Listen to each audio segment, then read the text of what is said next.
Yeah, what up? You're tuned into the Stitch and Sham Show, sponsored by Icon Nation. I'm one half of the team, Sham Phoenix. And I am the other, Stitch Early. And today is episode 41. Yeah, 41. So welcome back, folks. Again, we're here on our new set, the 2021 set. You know what I'm saying? You know what I'm saying? New things. New things. We doing new things. And speaking of doing new things, there's a new meme on the scene that has taken over the world. Yeah. So I'm pretty sure we've all seen by this time, we've all seen the inauguration. Yeah.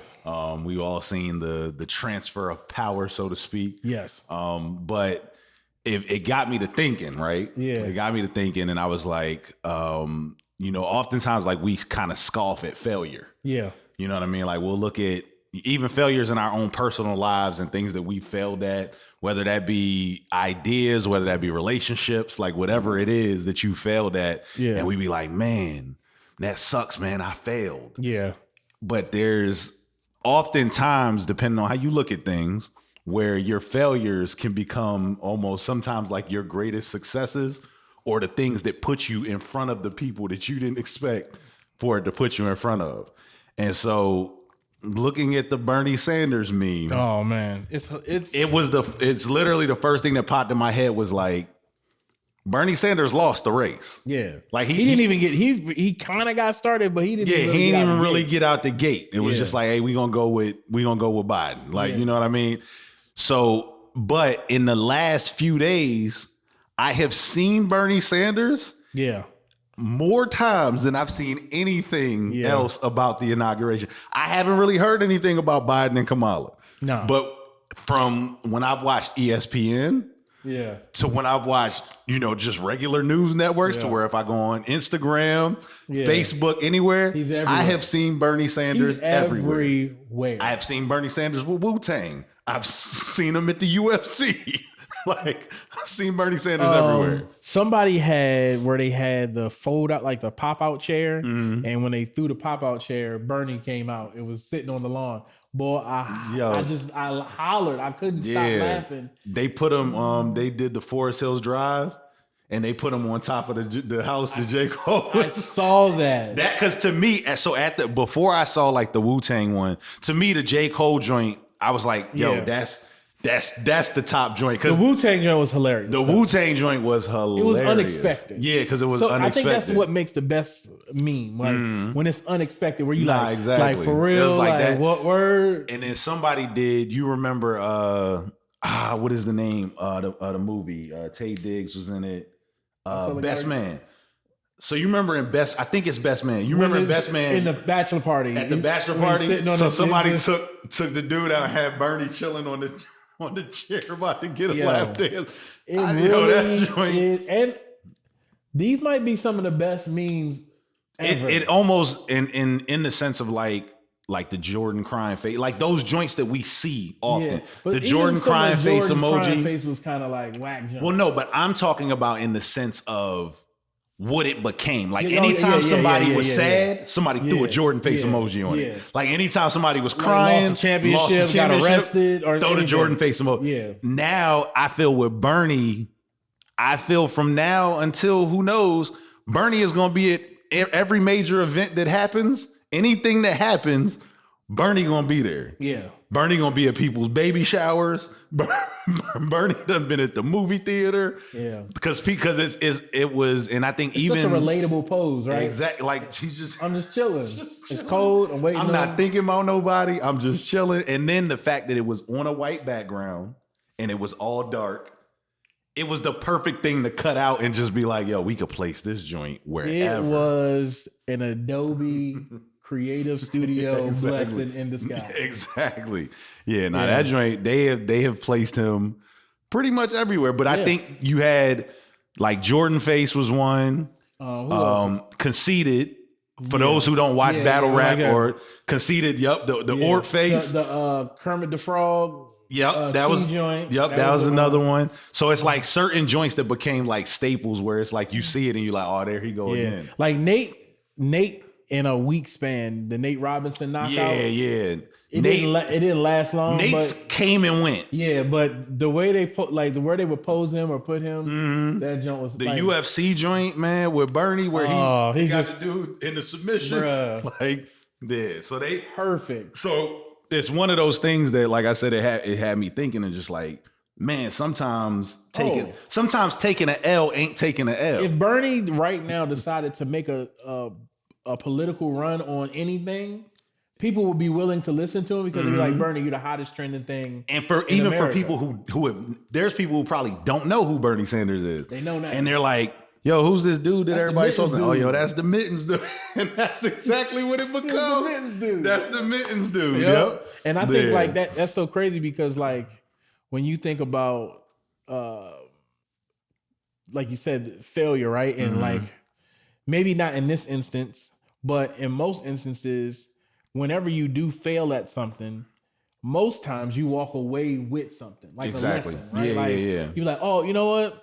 Maybe I shouldn't like roll down the window and throw oranges. Like you, like maybe I shouldn't, because this is one probably everybody has done. This is because when you said roll down the window, this is probably maybe I should slow down before I spit out the window. Yeah, because I'm going fast and now I got spit on my back window, and now I'm just slowly like sliding across my back window, and now I got to clean that off later. Yeah, so maybe I should think about certain things before. Exactly. So that's the thing. Like maybe not in this instance, but like I don't know. Like maybe Bernie can flip this into something. Yeah. I feel like he will because he's a real charismatic type of guy. Yeah, and even if it's just visibility, like even if it's just that thing of like, man, now I got the masses. I got the masses, and I think the difference between this meme and probably the Jordan meme is like, I don't know how like happy Jordan is about the Jordan meme.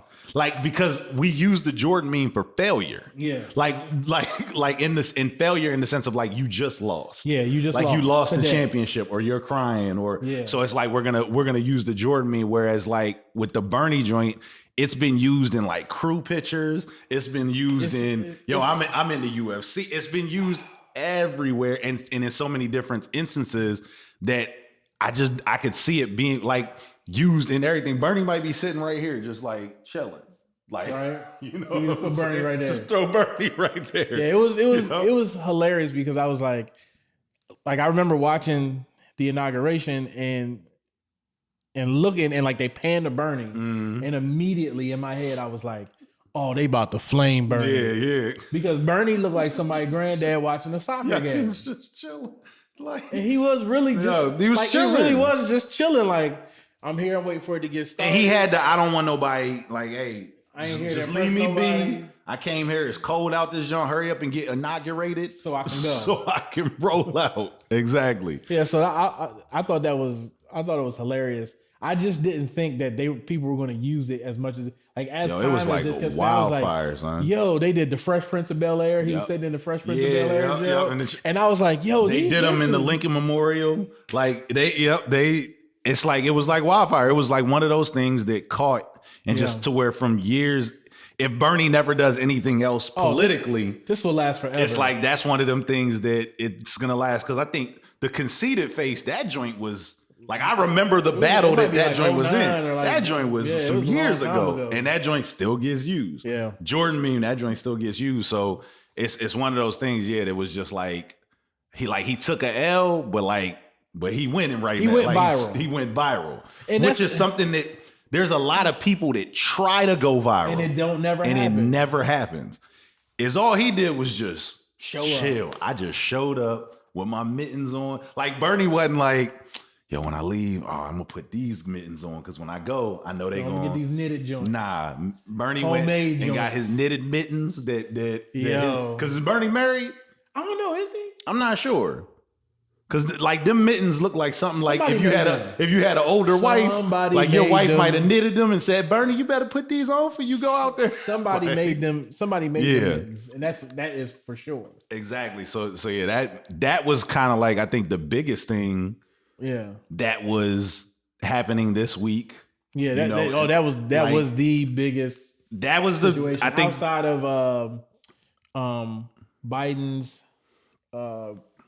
I think he did a couple different of executive orders. Oh yeah, he signed off on some papers and stuff. Yeah. So I saw that. Yeah, I think one of those were like an education something like for student loans or something like that. Okay, yeah, that might be a big one for all of, because I know the people that watch our show are in that demographic. Yeah, like, they probably got a gang of them joints. I didn't finish, so Bernie, I think he did that. But outside of that, like there's really been much. Like I think we were waiting for the Trump situation to take place, and it just never. It kind of just. It didn't. It just faded. I know the other joint that was going. I know Melania. Like, I'm ready to be about. She not even standing for. When they walked off the, it was. I don't know if it was off a plane or something. And they was walking, and he like tapped her like, "Yo, we about to take this picture." She's like, "Man, I'm going over here, man. I did what I. You can go ahead and take the picture." If I was him, I'd have kept walking. I held him because you look crazy when you go like this to get somebody and they not there. And like it looked like when she walked up, she was like, "I did my 4 years. I did what y'all asked me to do." Can somebody? She's probably happy that like, man, I am glad that we are out of the public eye and we can go chill. Which is crazy because even like when they used to interview Michelle, and Michelle and Barack just seem to have like a pretty normal relationship. Like Michelle was like, "Yo, it was rough." She was like, "I couldn't open a window without like getting permission. Secret Service had to had to get permission. Have 78 pieces of paper to tell me I could open a window." She was like, "Nah," because like when everyone was like, "Michelle, are you going to run? Michelle, are you going to run?" She was like, "Nah, I'm good." Yeah, nah. Because I think for some people, like once you've been in it and you've done it, it's like I don't know if I want to go through this again. Yeah. And that was thinking of it. That was the other thing that was kind of everyone was talking about too, was the fashion. Yeah. The monochrome. The fashion that was set up, between the Obamas, the Harrises. I don't know if it is the Harrises. I'm not sure because I know sometimes how like there might be because I think it's Kamala would have some type of like different name like but you know how sometimes like if because like I don't know like Wendy Williams. I get with you, I don't think Wendy Williams' husband's last name was Williams, but she's known as Wendy Williams. Yeah. So I think it is that. I think Kamala Harris her last name is actually Harris. Okay, gotcha. Because her dad is Jamaican. Oh, all right, gotcha. Yeah, okay. I think he's Jamaican. I know she has some. She might be Jamaican. She has like a like her mom's bit, Middle Eastern. And her she has a little bit Jamaican. of because I think that's what they were trying to say. Like, well, she's not black. Her dad's Jamaican. Y'all don't shut up. If she get arrested, if we all walked into her name is Kamala. That's it right there. Like that's it. If we all walk into a store together, me, you, and Kamala, they're gonna be like, "Is this your mom?" Yeah, they probably gonna think that's our mom. They be like, "Oh, your dad dark skinned." That's what's up. Like that's it. Pretty much. That's fire right there. But so that was the other thing. Like the Obamas killing it with the fashion. The Harris is killing it with the fashion, and the Bidens too. The Bidens was out there doing fresh out that joint. And the crazy thing is, like, even with all of that happening, the thing that stole the show was Bernie's mittens. Bernie's mittens hit the game running. It was Bernie's mittens. They have knitted Bernie dolls now. Yeah, and then somebody did had the Bernie keychains with Bernie on the joint with he's never going anywhere. Nah, it's not. It's gonna be a staple now. It's gonna be something that reoccurs. Mm-hmm. Like it'll probably go away for a couple weeks, and then somebody will be like, something will happen, and they'll be like, Bernie. And they gonna place Bernie there. Bernie will fit perfectly. Yeah, they gonna and I think that's the thing. It is that thing to where it's like, he's now like, because of the culture that we're in now, where social media is as big as part of our lives, as everything else. Like it used to just be radio, then it went radio, television. Now it's radio, and now radio is kind of like I'm trying to remember. I don't really listen to radio. I had to listen to the radio this week until my little piece came, so I could stop listening to it. Yeah. So then it was television, your computer, and social media. Like that's literally, and social media is probably the number one of all of those, because even with television, like we don't have a TV in our room. Yeah. So when I wake up, you know what I mean? Like the television isn't the first thing that I turn on. I don't turn. I'm probably grabbing my phone before I even turn on the television. Yeah, I definitely grab my phone before to be honest with you, the television probably doesn't come on technically until about maybe like 1 o'clock. Yeah, o'clock. To where it's like after I've done everything else, now it's like, okay, I might. Okay, boom. And even with that, like you're streaming stuff, but it's also stuff that you have Netflix on your phone. You have like all of your streaming services you can have like directly to your phone. So because we're in a whole different area in life, those types of things are the things that will be remembered. Yeah. You know what I mean? Like there might be a kid that's going to remember the Bernie Sanders meme before he remembers who the 46th president is. Yeah. You know what I mean? I think it was like, for me, my devices have actually taken place of my TV because like most times, like for me and my wife, like my wife has an iPad and I have a Fire HD. Yeah. So I'll watch my show on my pad and she'll be watching her show on her pad, and then the only time we actually really turn the TV on is when we're watching something like together. Okay, yeah. But most times she's watching something that she wouldn't watch and I'm watching, you know, like sports highlights. And that's like how I be like, I either be downstairs watching it because I'll watch mine on TV because I don't got a pad. Yeah. But if I had a pad, then I probably would be like, yo, I'm here with it. You know what I'm saying? I got so many devices. Because it's easy access. You know what I'm saying? Like it's easy access.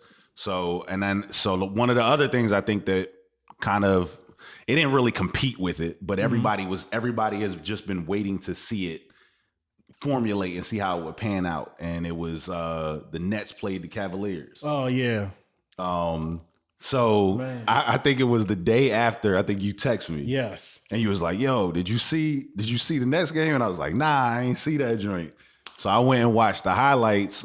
And the first game was all three of them. Yeah, first game was all three. You had KD, you had Kyrie and James Harden. That second and game, that joint went into double overtime. Because they just played again, I thought. They played back to back. They lost both of them. Yeah. The first game they went into double overtime. The second game was just a regular game, but KD didn't play. Oh, okay. It was just I didn't see that second game. That first game I watched. Yeah, the first game, that joint was good. Like but it was a game that, so the Cavaliers are the worst scoring team in the NBA. But you know why I think that is? I think what happened was they were splitting time between Darius Garland and Colin Sexton, right? Yeah, they were running a two guard, kind of like trying to recreate that the Portland Trailblazers type of roster. And then Garland gets hurt. Yeah. And then you get two really good defensive players, and then Jared Allen is a really good defender. Jared Allen out that joint, he dunked on somebody. You could tell when he's dunking on, at least when he played Brooklyn, when he was dunking on them, he meant that joint. He was just run down court laughing like, why'd you even get in the way? So I think what has happened is they finally found a scorer, like a ball dominant scorer. Yeah. And Colin Sexton he's that. Nah, facts. Yeah, 100%. Like he's the that. Give me the ball, get out of my way. Just give me the ball and get out of my way. And I think what happens is when you have a bunch of young players and a young team, a young nucleus, you're also they're in. I don't know. I think they just traded Kevin Porter, who was kind of because he's going to Houston. Houston. I think he's a locker room issue. Well, they say he spazzed out in the locker. So I don't know if it was after one game or something like that, but I guess he was mad about something, and he had food and stuff, and he was throwing food, and then I think the higher ups came in, and he was like, people thought it was gonna like die down, and he was like, nah, son, this is just I don't care about y'all neither. Exactly. Yeah. And it was I think it was Matt Barnes was talking about, you know, sometimes when you have a young player like that, they may not understand, especially when they come from certain circumstances. And that's what he was saying. He's like, when you if at the crib you always, this is how you responded and acted to stuff, this is gonna be normal to you when you I've made it forward to the NBA thus far like this. Yeah, and like I've been I haven't changed anything. Yeah. So you know what I mean? So that's what they were saying. So I think for Cleveland it was one of those almost like James Harden type things. Like we're just cleaning up all this stuff. Let's just go ahead and move forward, because we seem to be finding some cohesion with I would say to the Cleveland Cavaliers, let Colin Sexton do what Colin Sexton do. Give him the Kyrie green light. Kyrie could not guard Colin Sexton. Nah, because he 20 straight points. like 20 straight points, 20 back and to I back. think that's why they were trying to run a system that wasn't fitting. Yeah, that didn't fit his game. Nope. And what we talk about oftentimes, like in sports, is like systems can make or break a player depending on the player. Let's look at Chauncey Billups, right? Chauncey Billups is drafted 4th in the 97 draft. It might have been 97. I think it was 97. Yeah, because I don't think he was a part of the one joint. No, I think that was the year before. Yeah, was Vince Carter in the 97? Vince Carter was in the 97 draft, I think. He was in which one Vince Carter was. I know Vince Carter because Vince Carter went when I was in Japan. Nah, because Vince Carter went. I think I was in Japan when Vince Carter went because I was a North Carolina fan. And it couldn't be 96 because 96 is Irish. It might have been. It might have been 97. I think it was 97 because he was in the 99. Was it the 99 dunk contest that Vince Carter was in? Yeah, 99, 2000. 99, 2000 dunk contest. 2000, 2001. No, I think it was 99. It seems so far. Like, it seemed like a long time ago, but I don't know. It was one of them years. But he was drafted 4th in the draft, right? He was drafted by the Boston Celtics. He was considered to be one of the best guards in the draft.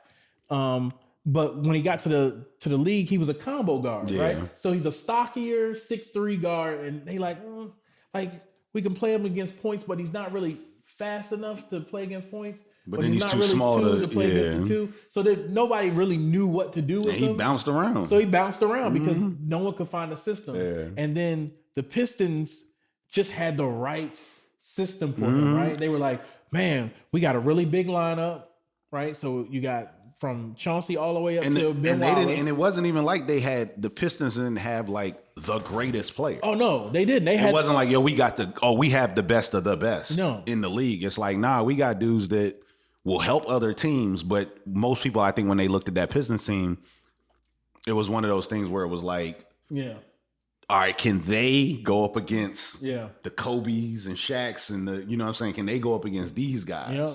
And I think a lot of it too was that Rip handled a lot of the defensive efforts. Yeah, and then Tayshaun handled and the system was right for Chauncey to be a point guard and have speed deficiencies. Like, okay, well, you get past me, but you got to deal with Chauncey. You got to deal with Tayshaun. You got to deal with Rasheed. Yeah, you got to deal with Ben. So you know what I'm saying? I don't believe that everywhere he was, even in Denver, it was kind of like that because they had Stephen Hunter as a center. He was like 7'2" or something like that. Then he was there with Melo. Yeah, he was there with Melo. Was there? Yeah, yep. He got traded to the Pistons in the AI trade. I hate that trade. The worst trade in history. I hate that trade. Like I hate that trade. I knew it was like you have 2 of the same players. Like you got Carmelo twice, AI twice. Like it's not. Why are we doing? It's not gonna work. It's not gonna work. On top of J.R. Smith, a fresh young J.R. Smith. Yeah, so I definitely feel that like systems definitely are the thing that helps. So I think super with big. Watching, because watching the Cavs, like if you haven't watched them all year, which I haven't, I wouldn't have known that they were the worst scoring team in the league. Yeah, they're the worst scoring team in the league. So you would think, because automatically you go, and that's like you said, systems and things, automatically you go, if you have this player, and this player, you should be good. You should be good. Yeah. And it doesn't often work like that because you also have to look at what the player does. Like I think when KD went to Golden State, it was different because the ball doesn't stick in Golden State. No, it's moving. It's always moving. Where the problem was in OKC was that Russell Westbrook wasn't the Russell Westbrook we saw in the more latter years. Where I'm dishing the ball. I'm gonna facilitate. The ball was sticking and he was taking a lot of shots. Like I feel that if Russ could have become the Russ that he became without KD, and was able to like tame the that energy. Just sometimes where it's just like, hey, Russ, we don't know what's going on. Like, because who used to be that way when we used to play ball? Because Lopez would always be like, OC. It was Justin. Justin would be Justin because Justin was mad athletic. Justin was mad athletic, but Justin was just wild. Super wild. Shout out to Justin Gunn. Yep. Shout out Justin. Yeah. So like you have certain people that have like the athletic ability. Yo, Lopez used to ODB out of No, control, Lopez used to be so OD too. Talking about nobody. But I think why Lopez did that joint is because it took the attention off of him. Like he used to drill and make music. You remember that? Yo, that joint. I used to be like, "What are you doing? Like, why do you sound like a boxer when you dribbling?" Like, let me. I'm gonna put it into perspective for people who are watching. So, me and Zoe have been friends for like 20 some years, right? Yeah, so like since '99. Like I moved there in '99. So we used to go to the same church, and our youth pastor used to open up the gym on Saturdays and Sundays. So shout out to Joseph Lopez. Yep. Jukums. And Jukums. That was his nickname, Jukums. And no, he called everybody Jukums. Like, oh man, like that was like Lopez's M word. Like, hey, what up, Jukums? What's up, Jukums? I want to stay here because there's so many like memorable facts. characters in this. So he would open up the gym on Saturdays and Sundays, and so Zoe and Pops was I call him Pops, Zoe's father. Yeah, Big Nick. Because he's Big Nichols, Big Lorenzo. He used to come to the gym, and it would be us and a few brothers from the church and a few young boys from the church. Thomas and Quentin. You had Eris. You had Chauncey. Lyles. Jason Lyles, my cousin Jason. Lyles always had to be fresh when Lyles was the person that came to the court, had the J's on, the sleeves, socks. Everything was Jordan. Everything. Who else we have? Man, who else? You had Baylor. Yeah, Baylor. Baylor come out there. So, and you had Elder Harris. Yep. Elder Harris was like 7 foot tall. Yes. Dang, he was like David Robinson. He was. Like Elder Harris was skilled, though. Yeah, he was skilled. He was super skilled. Like he'd be ushering on Sunday. Like the biggest elder I ever seen in my life. He'd be like, "Look, we're gonna do this communion, and then I'm gonna give you these buckets. Go ahead and get these buckets on you. Catch these bowls." I'm trying to think. Because it was everybody would go up that. Yeah, joint. everybody. That was like literally the routine was. We would come to church Sunday morning. Mm-hmm. We would go to Sunday school. We would go across the street, hit up McDonald's, come back. You had service to where almost like it got to a point to where like we came to church not for Jesus but for basketball. Listen, bruh. We wasn't thinking about God or Jesus. Nah, we was like, yo, who at church today? Who gonna get this wreck today? Who gonna be able to hoop today? Because if I didn't see you at church, I'd be like, oh man, you're not coming to the gym? You ain't coming to ball. Because you got to think, back then, like I said, this 99, 2000. Yeah, we didn't care about we didn't have no cell phones. Yeah. Like I didn't have a cell phone. So you had to either verbally catch somebody or you had to hit them when they was at the house. So that they knew, and then we wasn't driving yet. Yeah, you know what I mean. And matter of fact, I would say by 2000, but 99, we wasn't. Like you know what I mean. We was walking everywhere. Like unless you had a bike. When I say walked, all across Frederick, Frederick. Because originally when I moved here, I was out Park Place, over by Carroll Park Manor. Yes, and I used to have to walk to Dietrich to go catch the bus for school. Yeah. So I remember missing the bus from TJ and having to like walk from TJ out Bogman's Lane. You know what I mean? And I know you used to walk from out Overlook. Just like he would just walk. That was just his normal routine. Like if he missed something, it was like, oh yeah, I'm gonna just walk. There was no like sign of panic or anything. I had never in my life until my adult years waited on somebody to make a move. It's like I'm about to get to wherever I'm gonna get to where I need to go. But that was like literally that was on Sundays.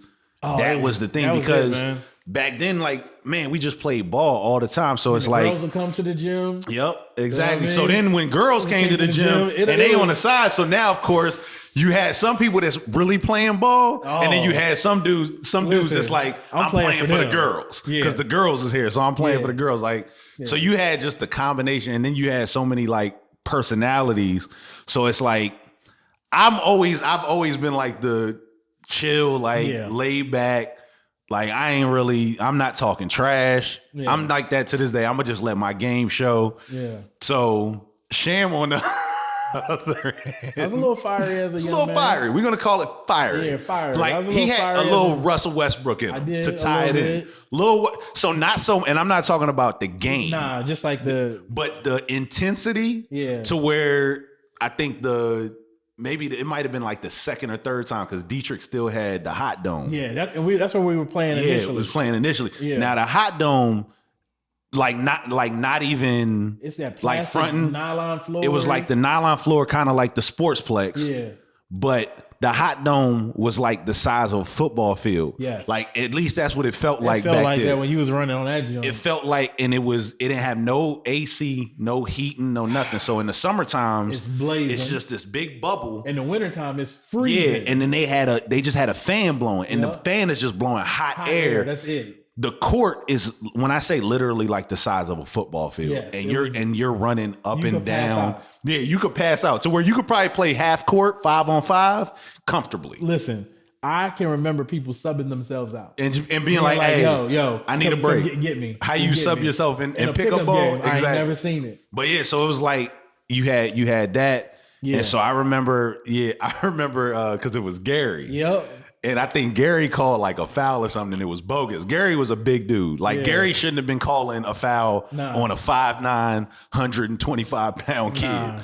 And I remember Sham spazzing on him. Like, you a grown man. No, I spazzed because he cussed at me. Yeah. He's like, you a grown, and he's pointing up at him because he's smaller than him. So you a grown man, Gary. You a grown man. You ain't gonna be talking to me that way. Like, and I remember just spatting everybody like, yo, hey, chill.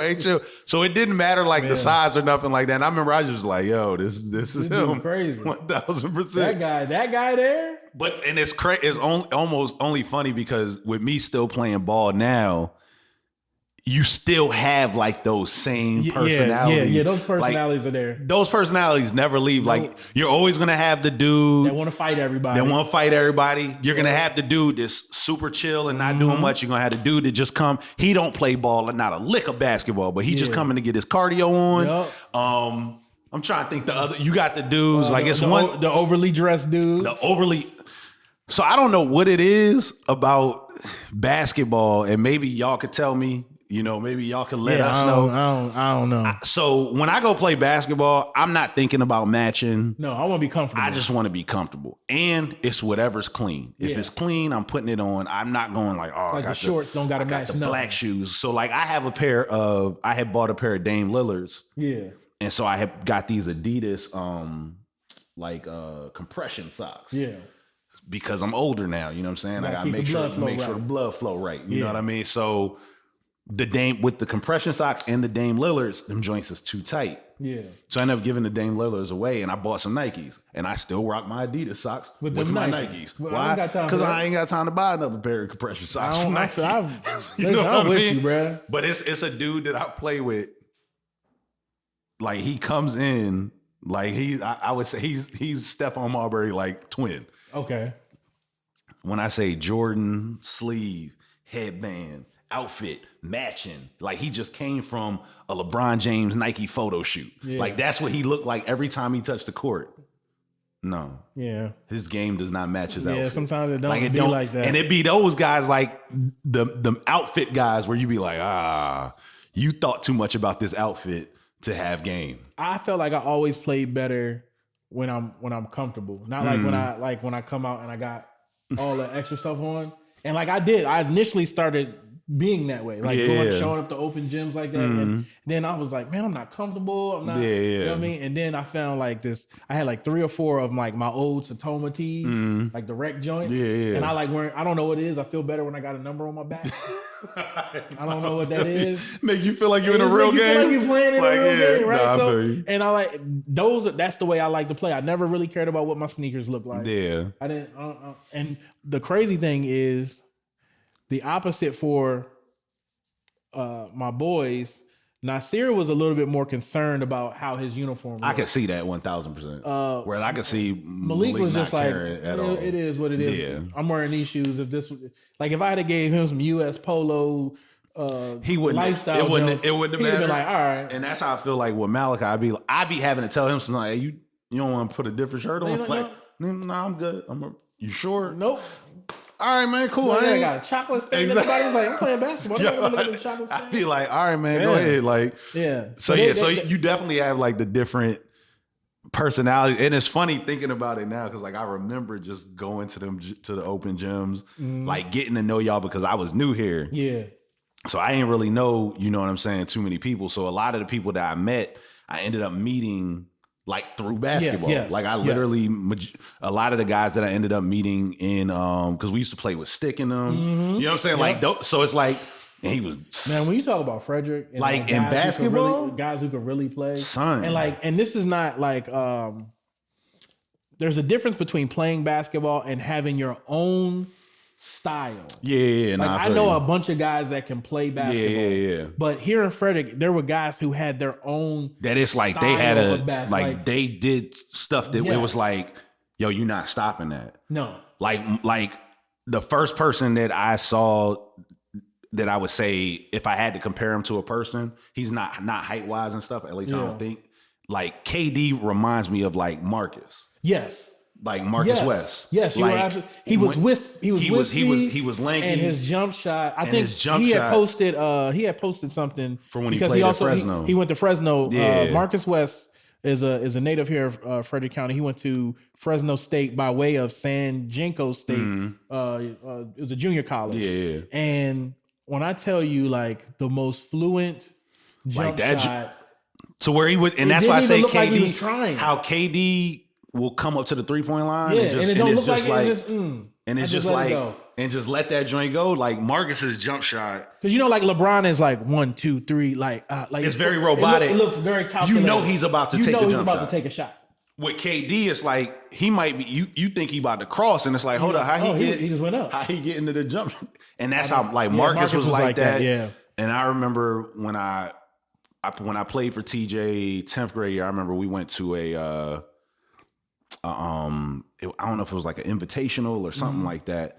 And I remember it was the first time I saw Sherrod play. Oh yeah. And I just remember Sherrod coming through the middle lane. Like I could see that joint coming through the middle lane and just going up. And Sherrod looked like a man, like amongst like little kids. Sherrod had the craziest stop and go game. There, like he could get you going one direction, stop, go the other direction. You'd be like, geez. Nah, and it was like it was that to where certain people like with crazy. Jermaine like I always say Jermaine's jab step. Oh, like I remember seeing dudes jump to the free throw line from the 3-point line. Jermaine's jab step. Jermaine was like, you knew he was fast, but he could control his body tempo, kind of like Sherrod. Like very like I can get you going in one direction, stop, pull up directly off of that. Like and as time spanned on, his jump shot just got better, better, and better. His ball handling, I can attribute to this. Jermaine Thomas's ball handling from when he was in 5th grade. He was playing on the on the middle school, I remember junior varsity team. When I moved here. I remember somebody be like, "Oh, you met Jermaine?" And I'm like, "Nah." Like, and mind you, I didn't really play basketball like that. Like I was not a basketball player. When I was in Japan, like I shot basketballs, but I didn't really play like that. I remember him being like, "Yo, you met?" I'm like, "Nah." He's like, "Yeah, it's this dude. He 9th grade. He played varsity. Like, and he been playing varsity since 8th grade. Yes. Like, you know what I mean? I mean, like his ball handling. It's like getting to the basket. When you are, because you got to think about this. Jermaine probably was like, I might be overshooting, and Jermaine might be able to watch this and tell me if I'm correct. But Jermaine might have been like 5'8", 5'9" in the 5th grade. Oh, okay. Yeah, because when I got here, like me being tall now, like my height relevant to everybody else's. Because when I got here, I wasn't like taller than anybody. No. I wasn't tall. Like you could have never told me I was going to be the height I am now. And I remember just seeing them, another one, Rashad Wells. Oh yeah, Rashad Wells was, you know what I'm saying? So I remember seeing those guys, and being like, I don't know if basketball, because like, they all look like basketball players. Like even though, like Marcus was a little wiry, you know what I'm saying? Like his game though, you know what I mean? Rashad was a little bit, and you know how sometimes like I was telling you the other day, when you're a certain age and you're looking at certain people, like they can seem a lot larger than life, and then you be like, "Oh, he wasn't even really that." You know what I mean? I'm gonna tell you who this is a sleeper. Most people will probably they'll go over this in their head. There was a player when I was playing in middle school that he's just a year above me. Yeah, and his game was so unorthodox and like. He was so smart as a basketball player, And I'd just be like, yo, how do you know to do that? Like, there's this kid named Uhrise. I know who you talking about. I know exactly. Yes. I know who you talking about. Uhrise's game, he was so much smarter than the rest of the players on the court. I know exactly who you talking about. Like I would literally be playing with him, and like I know he would be getting mad because I'm a novice. Yeah. Like I started playing basketball probably like 5th grade, but that was only because it was all around me. Yeah. And all the players at that age group were really good. Like Reggie Snowden. Reggie was ill at 5th grade. Reggie was because Reggie was fast. Oh my goodness. I remember playing with Reggie. Yeah. You know what I mean? Like we had some Laterras Plummer, like Turbo. I didn't even know. Like, I didn't even know Laterras played ball. Like 5th in elementary school. Yeah. Super, like these kids were talented, like for real. And anybody that watches this show could probably vouch for what I'm saying. But I used to go to what is now called Lincoln Elementary. It used to be called South Frederick Elementary, and I want to say Daryl Whiten, or it might have been Dwayne. It might have been both of them.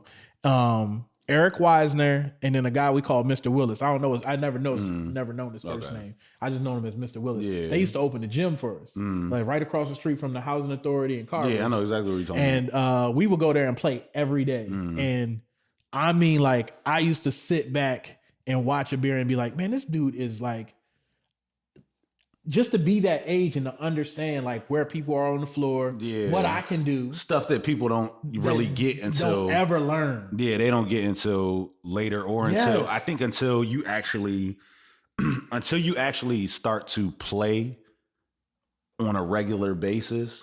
Like basketball is very much to where it's like, I feel football is like difficult in a different way because you're almost reading stuff before anything can happen. Yeah. Like you're like before the football goes, you have to read a lot before you even hike that football. Yep. You know what I mean? And everyone's having to read something. And basketball is so instinctive that like you're almost like what you're saying, you're almost like playing mind games. Oh man. So where it's like you playing a person, you can go like, oh well, I'm great with my left hand. Yeah.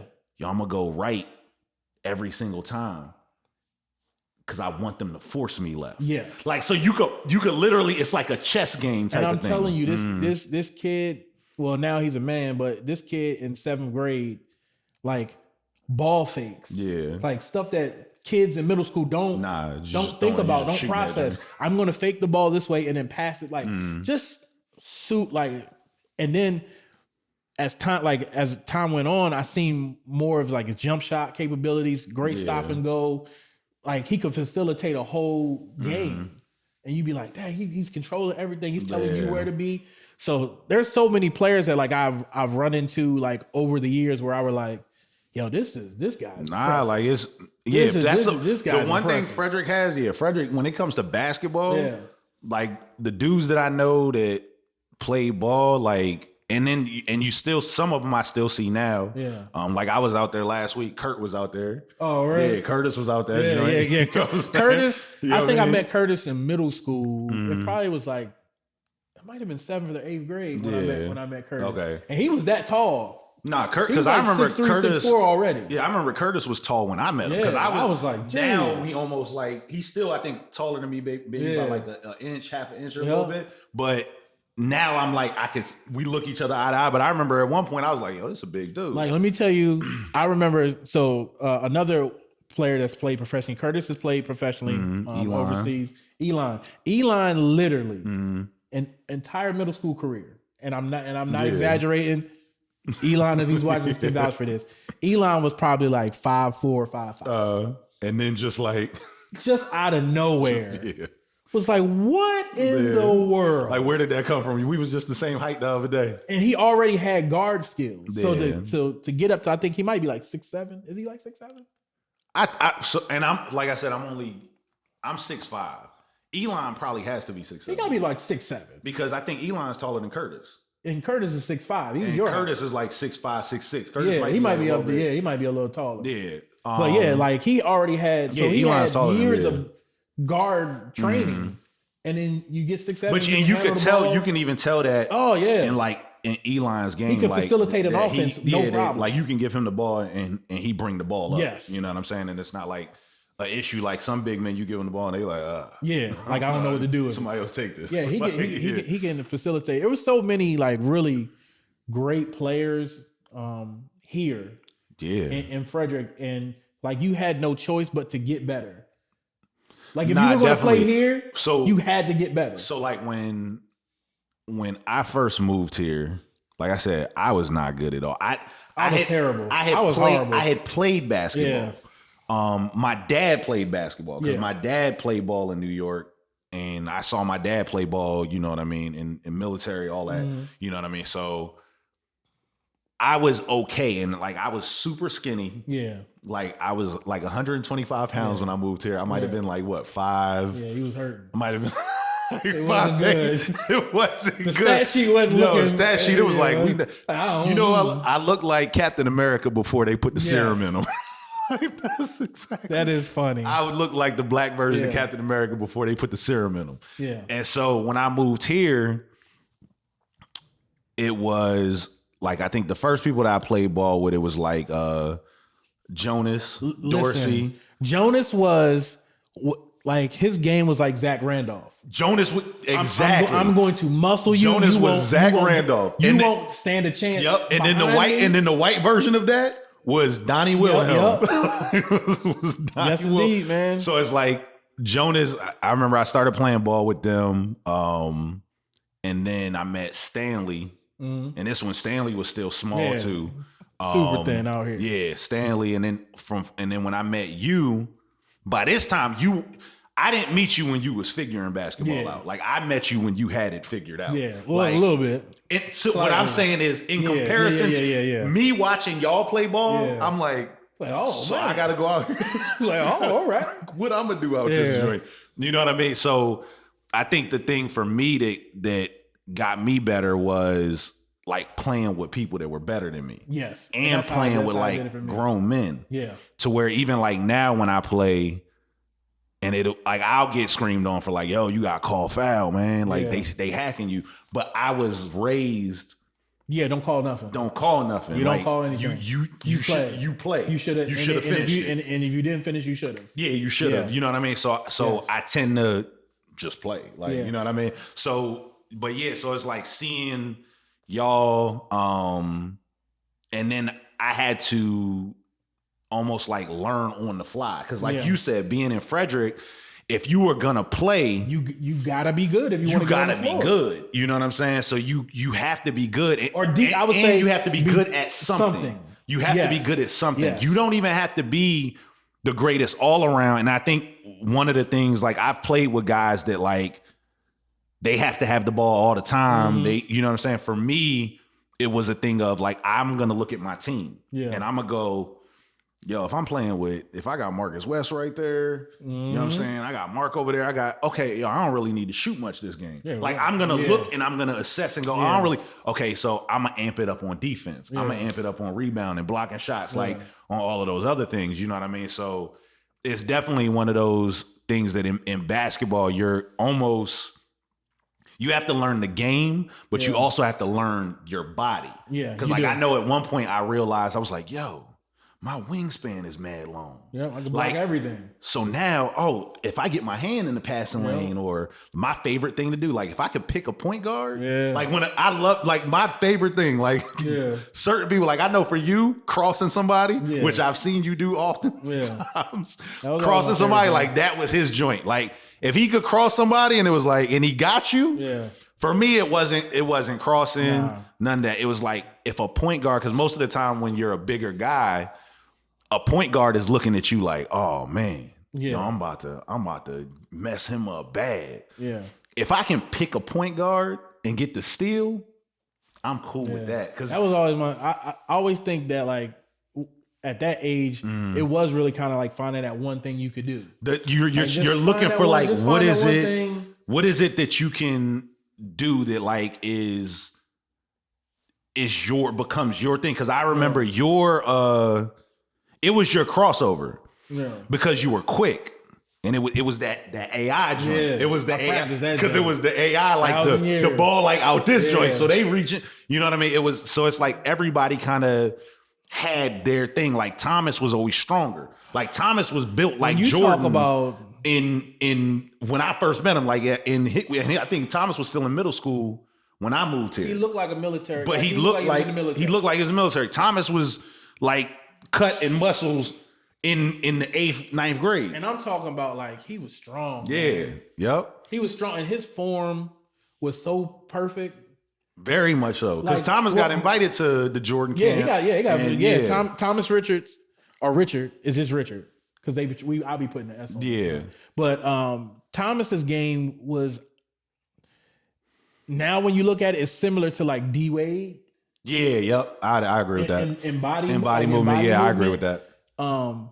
But yeah, he like, and like Marcus's jumper was casually smooth. Like I'm not giving you this extreme jump. I'm not jumping all the way in the air. Nah. Marcus's his jump shot. Like he wasn't like, you know what I mean? Thomas's was like, I'm going. Thomas's I would compare it to it's Westbrook. Yes. Like when Westbrook shoots, Westbrook jumps fully. He jumps almost like he's dunking. Yes. To shoot a jump that's shot. How it looked. And that's how Thomas was. Yeah. And it's so crazy because I played with Thomas through AAU, right? And his game was so refined already. Yeah. And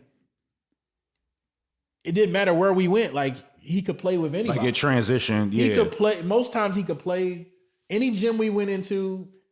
Yeah. He was gonna be all right. And he was one of those people, like some people who are just like physically gifted. Yes. So Thomas wasn't tall. No, but he was athletic but his athleticism and his size allowed him to do certain things. And I would say that same thing like Donnie and Jonas. Yeah, their size they were physically for what they opposing. were. Like I remember being on that 10th grade team. Like I ain't start. Listen. But I shouldn't have started because like the size that I was in comparison, I was like, yo, how is these dudes this size? Jonas is one of the only people I know that had a back to the basket game. Yeah, at a young age. At that age, yeah. And you throwing the ball, and back then it wasn't the turnaround face up. It was back to the basket. I'm gonna give you a little shimmy, and then I'm going up. I get you with the hook, the elbow hook, and spin you around. Yep. Like Jonas was nice. Yeah, definitely. Nice. Like I had to go against him. And he could shoot too. I had to go against him in practice. He's a pretty good shooter. Yeah, to be honest with you, he could really shoot too. And that's the thing. Like a lot of guys, like for like someone like me,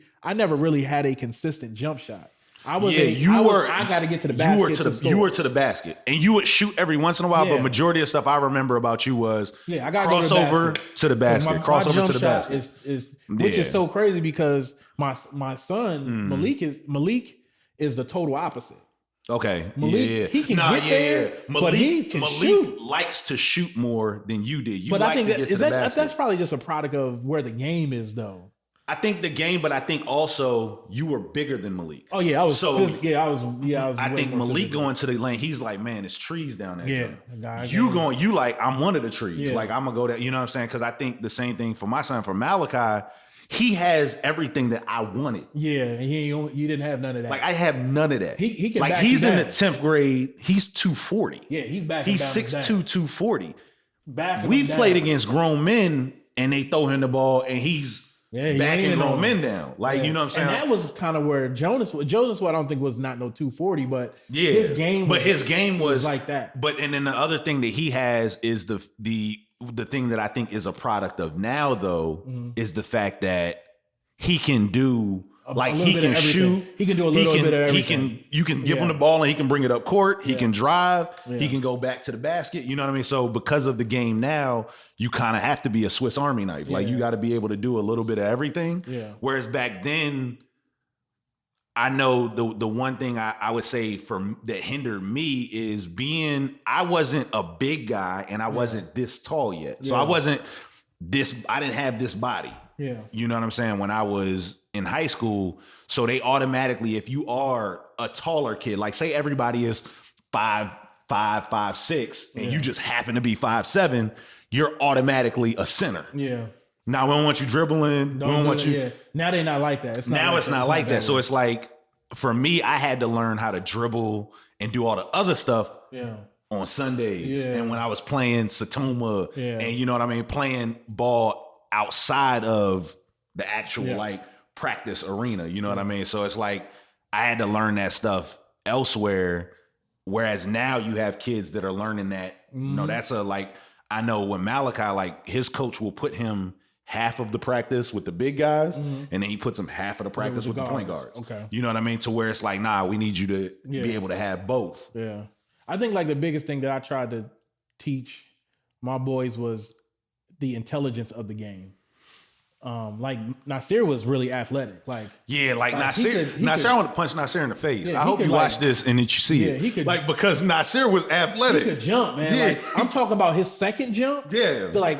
To miss a shot and then be able to hit the floor and get up. He would be up before. I've gone to like several AAU tournaments and be sitting in the stands and just saying to my wife, like, yo, this John is crazy. Yeah. Did you see how fast he got back up there to get?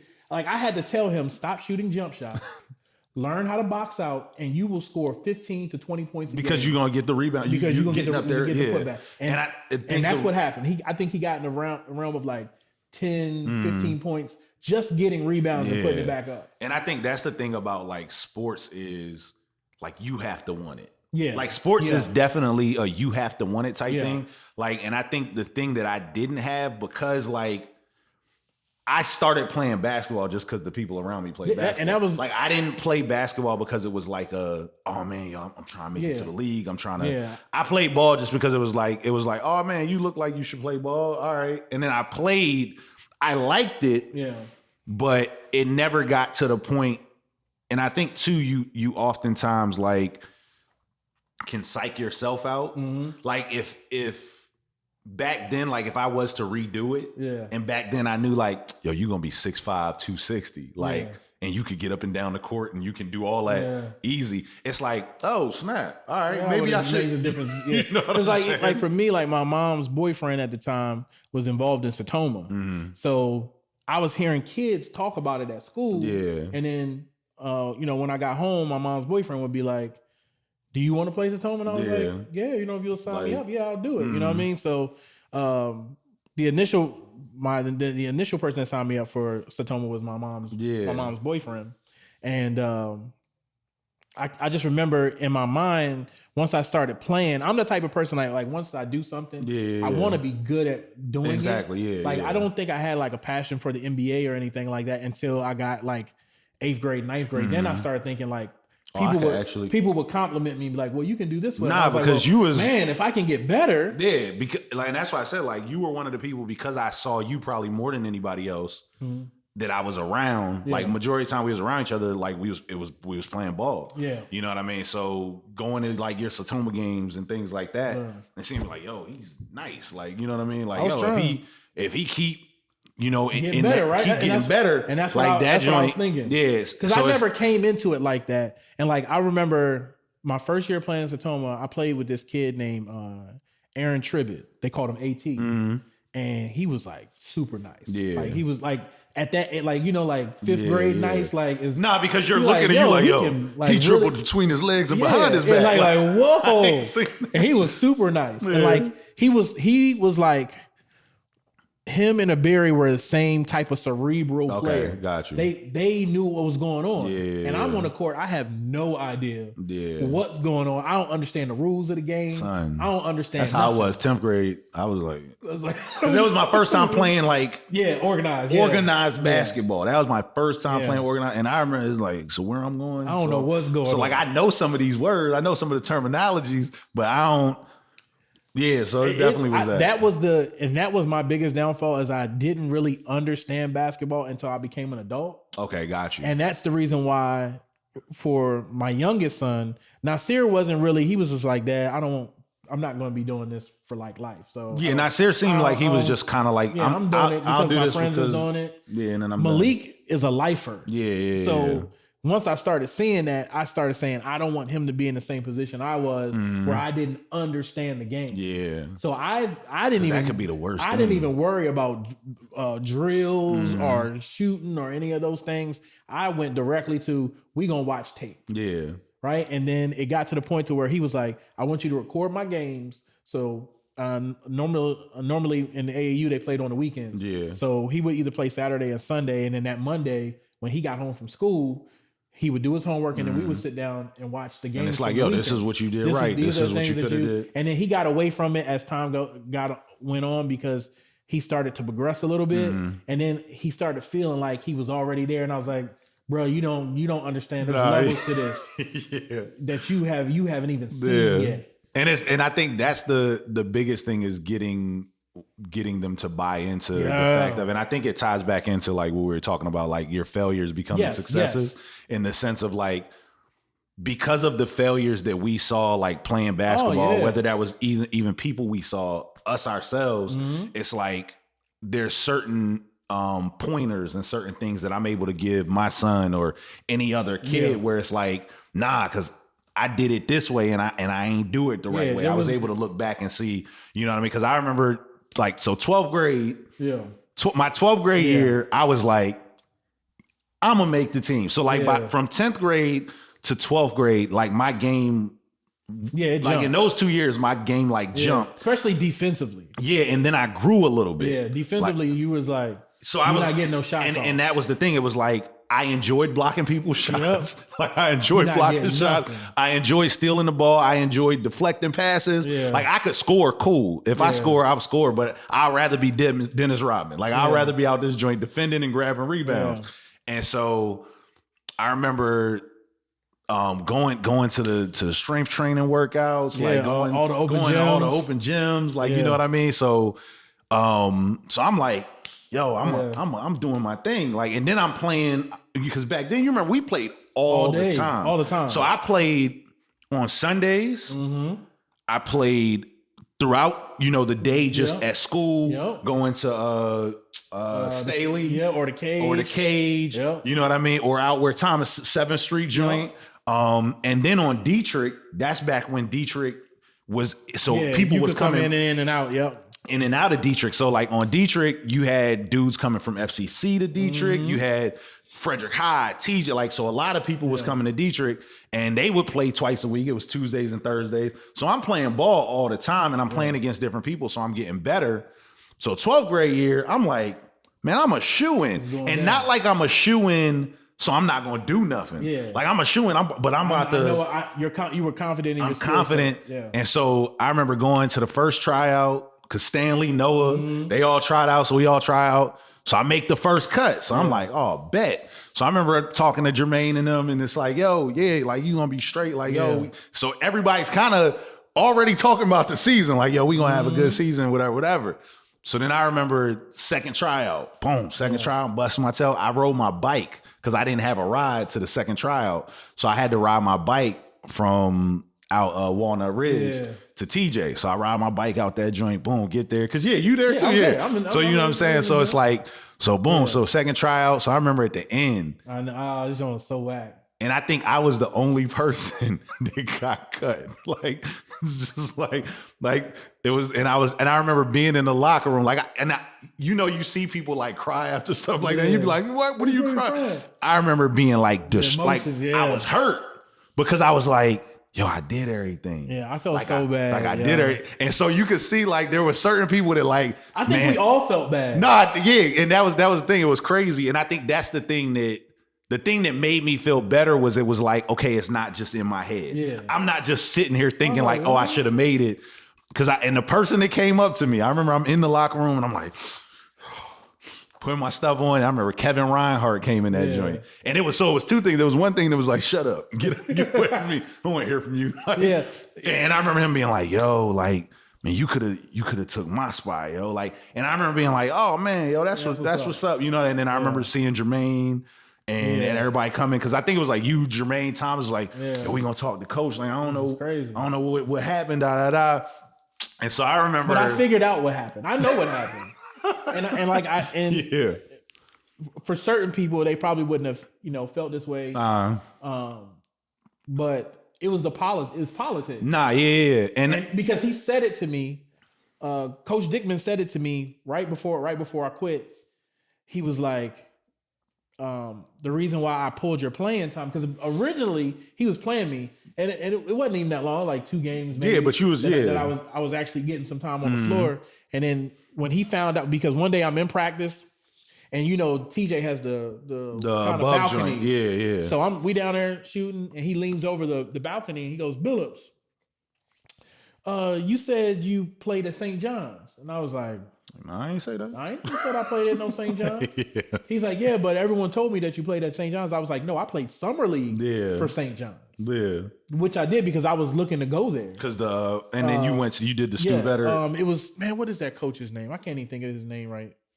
But actually, this is funny because Kia's uncle was working there at the campus. Okay. And he's the person that went to the coaches because I wasn't playing. After a while, I didn't like playing school ball. Yeah. I didn't like the pressure of knowing that I felt like I was more talented than a player. And because of certain. And I found out later on in life what it was. Yeah. It was that I didn't really understand the game like other players did. Yeah. It wasn't so much a talent part. It was anytime X's and O's. Yeah, and then I think sometimes too, like what you were saying, like I've seen parents like even now where it'll be like, yo, my son isn't playing because of certain politics or whatever it is and things like that. So I do think that those things are very prevalent, you know what I'm saying, and definitely happen. Yeah, like, but when I said, because, and the crazy thing is, and you remember, and it was Bible study that night. It was a Tuesday. Oh, yeah. It was a Tuesday. Because we walked from practice to the church. So we walked from TJ to 4th Street. Yeah, we did. And I remember because you ain't have a bike. So you was just walking. So I just walked my bike. And we was just talking. I was just like, and I was distraught. Like I was like, I remember I felt so, I've never felt like, I felt bad for making it. No. And I think that was, and so it was dope for me to have like dudes that at the time like were my friends. Yeah.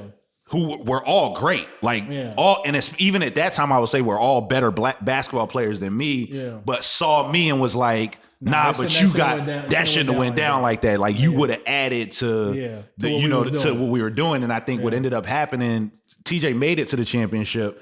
But what ended up happening is Thomas, who was shorter than me, had to end up. Well, Luke was the center at the time, and Luke was like 6'3". And somebody had to end up guarding. Yeah, somebody ended up having to guard. 6'6". They had like a 6'6" dude. Yeah, you know what I'm saying? I think that's at the how time, it went down. It was something like that because I know Thomas had talked to me. Thomas was here a few months ago. Remember I told you he came? Yeah, and he was like, "Yo," and he brought up the joint. He was like, "Man, they did you dirty." Like.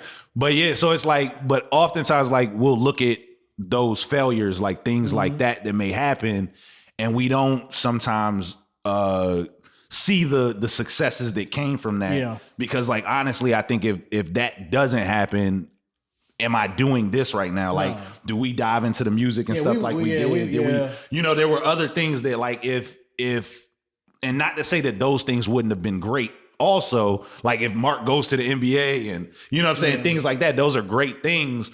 But will we be in the positions in life, living the life that we are now, if it weren't for some of the failures that happened that now allow us the opportunity to be able to do the things that we're doing, and then also have the opportunity to be able to pour into our kids and our nephews and nieces and be able to say like, yo, these are some of my pitfalls. Yeah, and these are some ways you can get These are some ways you can get around them because you're going to hit them, but hey, maybe you'll be able to get out of on the other end better than I did. Yeah, and I think that's always kind of like the biggest thing is, like you said, learning from those things and allowing those failures to build you up to some of your future successes. Yeah.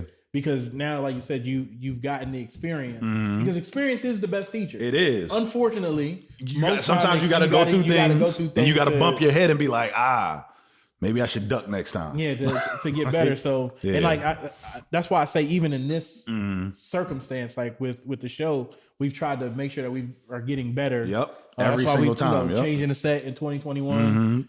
Giving more content. So even in line with everything that we talked about today, like, it's funny how it like tied in and we went on like down memory lane, but we're looking at a way to bring back the give and go portion of what we do, which a lot of what we talked about today, a lot of the guys that y'all heard us talk about, we will be sitting down with those guys and actually diving into like Frederick basketball and Frederick sports and things like that. The ups, the downs, the goods, the bads, and all of that. Yeah, coming forth in 2021. Yeah, we're gonna have some good stuff for you, and you can also go back and see one of our first ones that we did with a big superstar here from Frederick County, Nikki Teasley. You can always go back on our YouTube page and and see those. But again, like we said, we try to bring better content, stronger content for you guys. And again, you guys are the driving force for this show. Yes. And we thank you guys for tuning in. Again, you'll see at the bottom of the screen, patreon.com/Uhrise. You can go to uhrisemusic.com. And I think we also are going to have the Cash App up which soon. is Uhrise. So if you want to donate,